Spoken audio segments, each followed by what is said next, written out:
Hello everyone.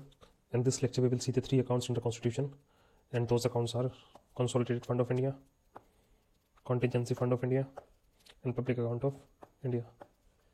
इन तीनों ही accounts को आज हम देखेंगे समझेंगे. So let's start.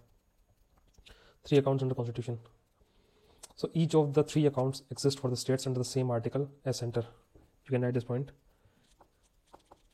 Each of the three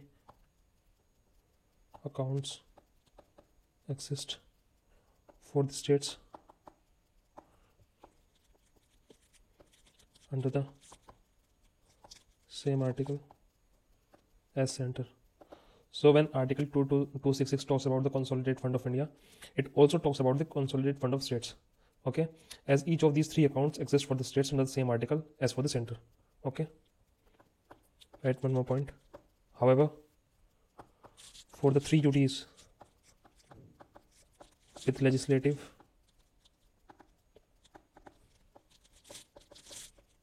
assembly, the three accounts are mentioned in the respective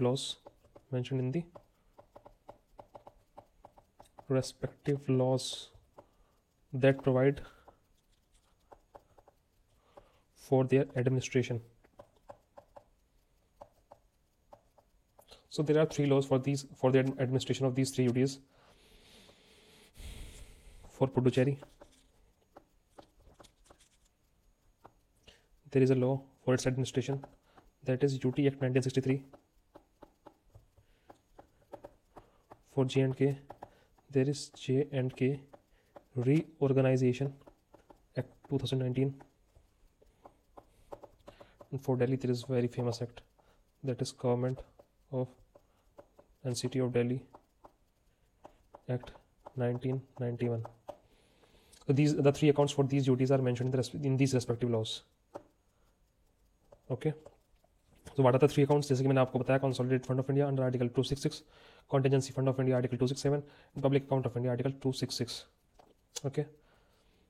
So first question which you will see and compare all these three these funds is that whose permission is required to spend money. अगर हमें Consolidated Fund of India से पैसा खर्च करना है तो हमें किसकी परमिशन चाहिए? You need the permission of Parliament. Parliament by law. This is very important to mention. अगर कुछ भी पैसा निकालना है कंटिजेंसी फंड ऑफ इंडिया से, वो एक कानून के तहत ही निकल सकता है. ठीक है. So any appropriation means any withdrawal is done by law under the provision of Article 114. So it is done once a year, that is in the budget session, by the appropriation bill. So इसके लिए appropriation bill लेके आ जाता है,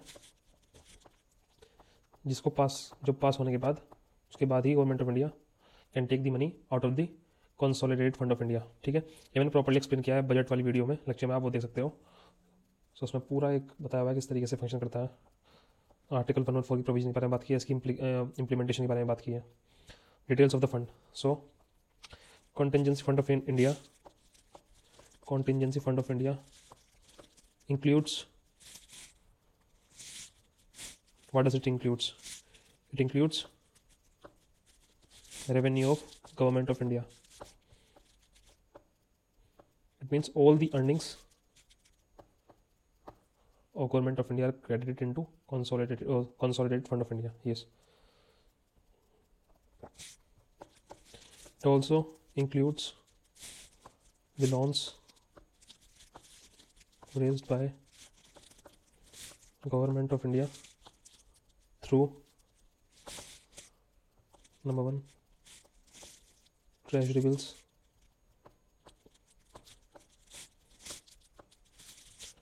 loans, ways and means advances.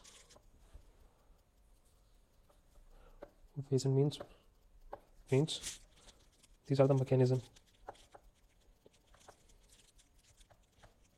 through which government of India borrows money from RBI.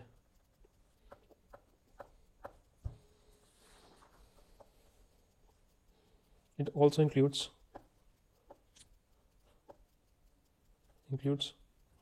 all payments on behalf of Government of India are debited from CFI.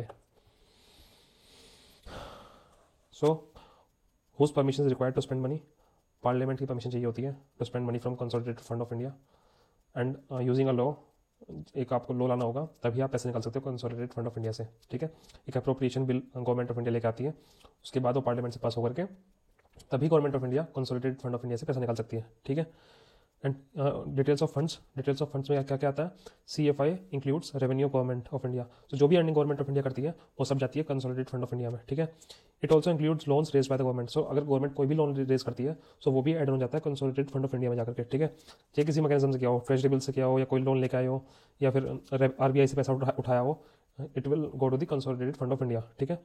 It also includes payments on behalf of government of India, so अगर government of India किसी भी तरह की payment करती है, कहीं पर भी कोई पेमेंट करती है, वो डेबिट होती है कंसोलिडेटेड फंड ऑफ इंडिया से, ठीक है।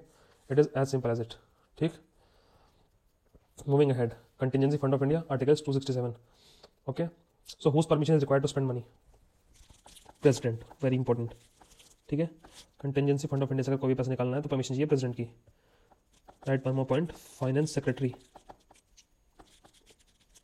the finance secretary holds the fund on behalf of president, holds fund on president behalf, okay. However, any amount spent has to be refilled from CFI, लेकिन अगर कुछ भी खर्चा करते हो कंटिजेंसी फंड ऑफ इंडिया से तो उसको रिफिल करना होता है कंसोलिडेटेड फंड ऑफ इंडिया से। However, any amount spent has to be refilled from consolidated fund of India before new financial year starts. So एक फाइनेंशियल ईयर स्टार्ट कब होता है? 31 मार्च को, खत्म कब होता है? 1 अप्रैल को, ठीक। So before the start of new financial year जो भी पैसा कंटिजेंसी फंड ऑफ इंडिया से निकाला गया है उसको आपको दोबारा से रिफिल करना होगा from the consolidated fund of India, ठीक है। And whose permission required to spend money? President permissions. Who holds the this fund on behalf of president? Finance secretary holds the fund on behalf of president. So details of the fund. Right. As per Article 267.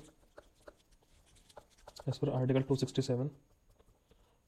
Which article talks about contingency fund of India? Article is 267. So as per Article 267, the Parliament by law. Parliament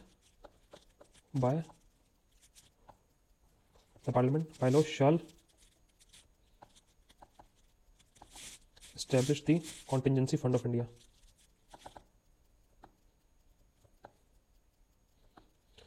article 267 बात करता है कि article 267 ये empower करता है parliament को कि वो कोई कानून लेकर आए जिसके तहत वो कंटिजेंसी फंड ऑफ इंडिया को स्टैब्लिश कर दे, ठीक है। आर्टिकल 267 बात करता है कैसे contingency fund of India existence में आया, ठीक है। अगर एग्जिस्टेंस पूछना हो कंटिजेंसी फंड ऑफ इंडिया का, it is given in the article 267। Article 267 empower करता है पार्लियामेंट को कि वो कानून के तहत कंटिजेंसी फंड ऑफ इंडिया की स्थापना करे, ठीक। देयरफॉर द पार्लियामेंट, इसीलिए पार्लियामेंट ने एनेक्ट किया contingency fund of India act 1950, ठीक है। सो क्योंकि आर्टिकल 267 ये निर्देश करता था पार्लियामेंट को कि वो कानून के तहत कॉन्टिजेंसी फंड ऑफ इंडिया की स्थापना करे, तो उसी के लिए पार्लियामेंट एक एक्ट लेगा 1950 में जिसको हम कहते हैं contingency fund of India act 1950, जिसके तहत कॉन्टिजेंसी फंड ऑफ इंडिया की स्थापना कर दी गई, ठीक है। And prescribed the limit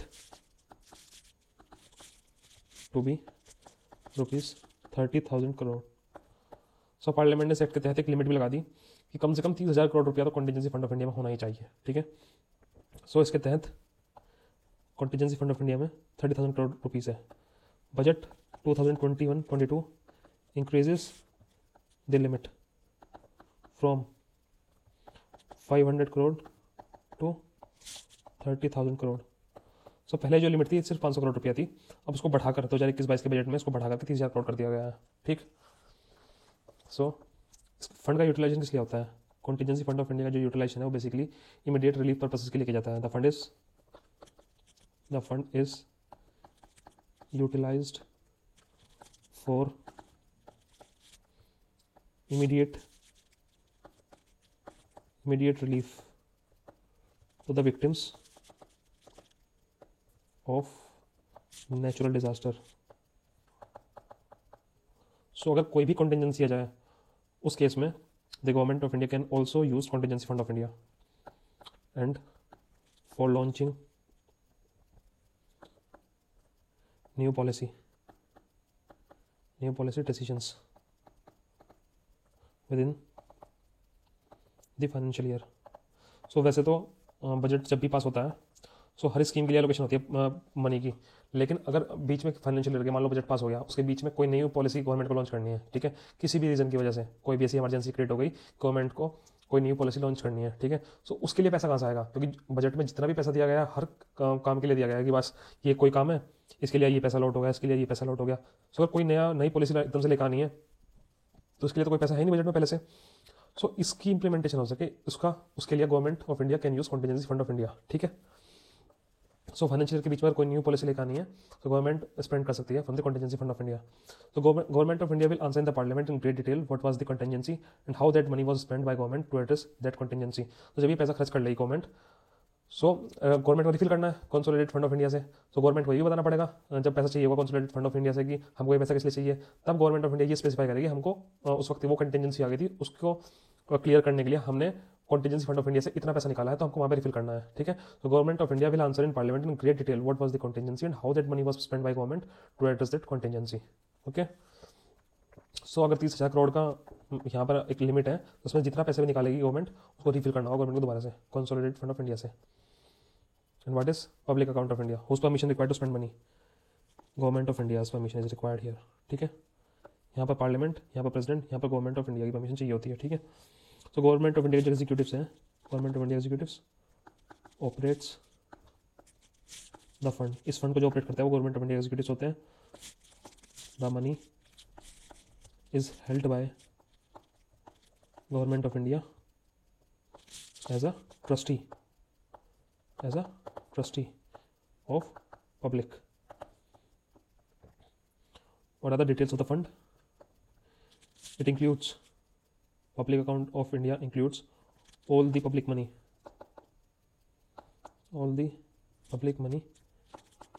except the money credited to consolidated fund of India and therefore includes the following. तो पब्लिक अकाउंट ऑफ इंडिया में कौन सा पैसा होता है? जो भी पैसा कंसोलिडेटेड फंड ऑफ इंडिया में चला गया पब्लिक का, उसके अलावा जो बचा हुआ पैसा है किसी भी चाहे वो किसी भी हेड के अंदर आता हो, वो सारा बचा हुआ पैसा पब्लिक अकाउंट ऑफ इंडिया में जाएगा, ठीक है. सो जो पैसा कंसोलिडेटेड फंड ऑफ इंडिया में चला गया उसके अलावा बचा हुआ पैसा अगर कहीं से भी आ रहा है गवर्नमेंट के पास, वो सारा पब्लिक अकाउंट ऑफ इंडिया में जाएगा, ठीक है. It includes the following. अब देखते हैं क्या क्या इसमें होता है. Number 1 is provident fund deposits. Provident fund deposits, so जो भी लोग जॉब करते हैं उनको पता हुआ पीएफ क्या होता है. पीएफ में क्या होता है कि कुछ तो पैसा आप डालते हो अपने प्रोविडेंट फंड में, ठीक है, कुछ जो आपका एम्प्लॉय होता है वो डालता है, ठीक है. सो इसको गवर्नमेंट ऑफ इंडिया होल्ड करता है पब्लिक अकाउंट में. इस पैसे को गवर्नमेंट ऑफ इंडिया क्या कहता है कि हम ट्रस्टी है, हमारे पास आपका पैसा है, आप हमसे कभी भी ले सकते हो, ठीक है. सो पीएफ में जो पैसा पड़ा हुआ है उसका ट्रस्टी कौन है, उसका केयर टेकर कौन है? Government of India. जब तक आप उससे पैसा नहीं निकाल रहे, ठीक है, वो गवर्नमेंट ऑफ इंडिया से यूज़ कर रही है, यूटिलाइज कर रही है. लेकिन द मोमेंट आपको पैसे चाहिए, गवर्नमेंट आपको एकदम उस पैसे को प्रोवाइड कराएगी विद इंटरेस्ट, ठीक है, इंटरेस्ट के साथ. So provident fund deposits, then you have small saving deposits. In bracket you can write some examples for small saving deposits. For example, Kisan Vikas Patra. Kisan Vikas Patra is the example. Then National Savings Certificate. National Savings Certificate is also the example of small saving deposits. Then Mahila Samman Bachat Patra is also the example of small saving deposits. You can write these in the bracket. Then what are the other things which are included in the public account of India. Then you also have reserve funds.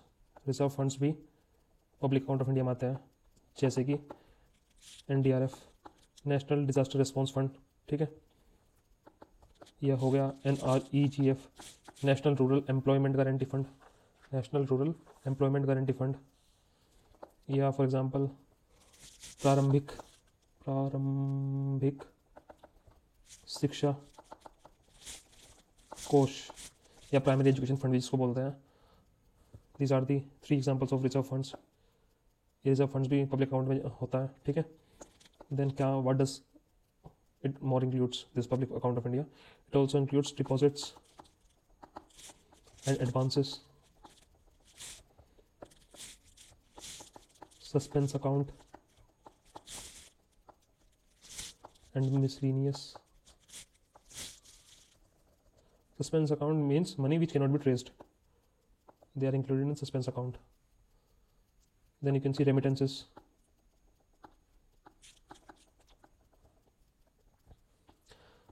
ये इसको आप confuse मत कर लेना foreign remittances के साथ, वो चीज़ अलग है, ये रेमिटेंस अलग है. This is the money transferred from one department to other department, transferred from one public department to another. ठीक है, तो इसके साथ पब्लिक अकाउंट ऑफ इंडिया भी खत्म होता है. अब इन सब की डिटेल्स में घुसने की जरूरत नहीं है, क्योंकि इतना डेप्थ में ना तो क्वेश्चन कभी पूछा गया ना पूछा जाएगा. आपको सिर्फ ही हेड से याद रखना है कि हाँ deposit and advances public account of India के अंडर आता है, सस्पेंस अकाउंट भी पब्लिक अकाउंट ऑफ इंडिया के अंदर है, रेमिटेंसेस भी. ये सब ये मोटी मोटी चीज़ याद रखनी है बस. Provident fund deposit, small saving deposits, question आएंगे हिस्सा आएंगे, या फिर ये पूछ लेंगे कि किसकी परमिशन चाहिए होती है. इसके अलावा बहुत ज़्यादा डिटेल में जाने की जरूरत नहीं है, बहुत कन्फ्यूजन हो जाएगा वरना. ठीक है, so with this I and this topic.